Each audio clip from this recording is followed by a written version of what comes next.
Hello everyone, that Manga Kid here to give my full series review of Blue Flag by Kaito. This is a Viz signature release. It is actually 8 volumes in length, though I don't physically own the final 2. I read them on the Shonen Jump app, just because I haven't been able to get my hands on the final 2 volumes yet, and I wanted to know what happened. I also wanted to do the review while the ending and all the full series itself was still fresh in my mind, so yes, I will say that I will be doing a full discussion video on this series once I get the final 2 volumes and reread it, because there is a lot of stuff that happens in this later part of the series that I think needs to be broken down and actually discussed further, but obviously I don't want to give any spoilers in this review. So just so you know, there is a lot of thoughts I have about this that I will not be giving in this video because I can't without spoiling it. So, Blue Flag is a high school drama romance series about Taichi, who is a kind of dorky, tiny dude who is childhood friends with Toma, who is the most popular guy. He's the captain or most promising player on the high school baseball team. These two were friends growing up, but they have fallen out of friendship. They just grew apart. They're living in different worlds, kind of. Toma's got all his popular friends, and Taichi's got his, dorky buddies he hangs out with. Along comes Kuze, who is a very tiny, quiet, anxious girl who has a crush on Toma. And so she reaches out to Taichi to kind of connect her with Toma because she knows that they used to be friends, or that they're childhood friends. He knows him quite well. And so Kuze's like, can you introduce me to him, and can we hang out together? And I just want to get closer to him, and I want to get to know him and whatnot. We also have Musumi, who is the brooding, gorgeous, quiet, angry, sort of angsty girl who is Kuze's best friend. So we've got a bit of a love square / hexagon, octagon, because there's so many different side characters as well who have various crushes on various people, and it's all a mess of feelings. This is a drama through and through. There's comedy, obviously, but there is a lot of drama. Each volume ends with a very dramatic moment, cliffhanger, that you need to read the next one to get to find out what happens, and that's a way to get people interested, I guess. Though I will say it became a bit tedious for me personally, because I knew that at the end of each volume something overly dramatic and horrible was going to happen, and then it was just going to end, and I'd have to wait for the next one to find out. And I'm like, that's fine. That's obviously the way that Kaito chose to write this manga. But for the most part, it was just like, okay, what ridiculous, angsty, over-the-top, dramatic moment is going to happen at the end of this one? And it got a bit repetitive for me personally. Now, all this being said, I really, really love Blue Flag. I think it's an awesome series. I really enjoyed it, though the last few volumes had stuff in it that I just need to sit with and kind of figure out my feelings about. Obviously, I won't go into it because I don't want to spoil anything, but I think when this series was originally starting, a lot of people were praising it for its LGBTQ representation, which I did enjoy, and honestly is most of the reason why I gave this series any attention in the first place. I do love romance series, so I probably would have bought it regardless, but I probably wouldn't have bought it as quickly if I didn't already know it had gay characters in it, or kids struggling with their sexuality and trying to figure themselves out. But yeah, I think that it got a lot of praise for that aspect of it at the beginning, and maybe it's still praised by the end. I haven't been hearing a lot of things about it, but my own personal feelings are that there's a shift. There's a shift in the tone around volume 5-ish that I just would, as a queer person myself, I don't know that I would necessarily recommend this to other queer people. Like, if I had friends who, I don't know, it just, I don't know how to explain it. things like Our Dreams at Dusk or Wandering Sun or I don't know, just other like LGBT kind of centered manga, or just manga in general that have LGBT characters in it.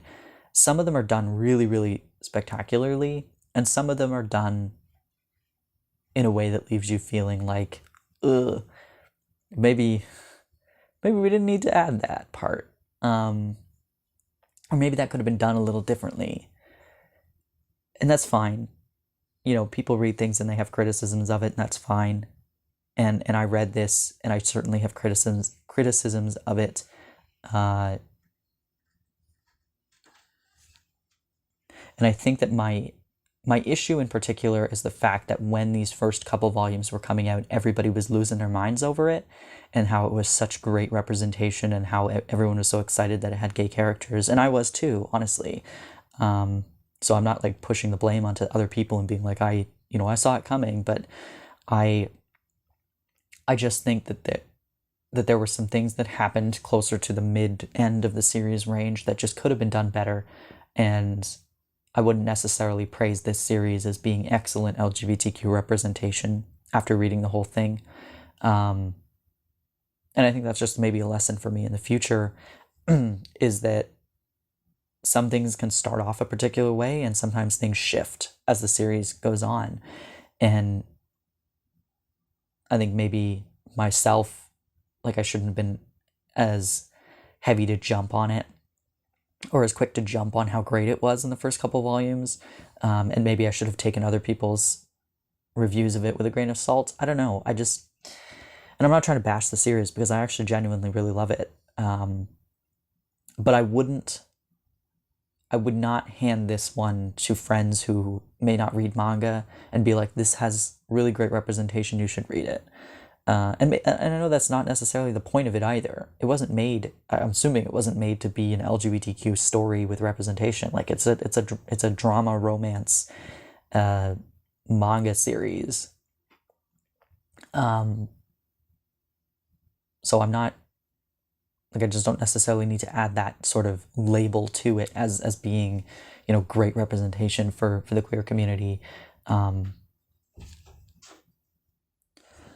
I just think that maybe going forward, I won't necessarily put that much pressure on a series that is not kind of listed explicitly as an own voices work. I have no idea about Kaito, if they themselves identify in the LGBT community or not. No idea. But things like Our Dreams at Dusk, or even Boys Run the Riot, which I haven't read yet, but I'm very excited to, those are explicitly like well known to be own voices works. And so I put a bit more pressure on that to be like, this is something that I'm probably going to connect with better. But something like this where, it isn't explicitly, at least I've not heard it said, whether or not Kaito is in the LGBT community or not. Maybe I just need to be a bit more aware, or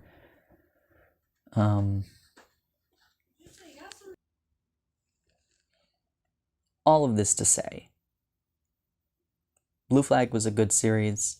I think it had some trouble in the later volumes.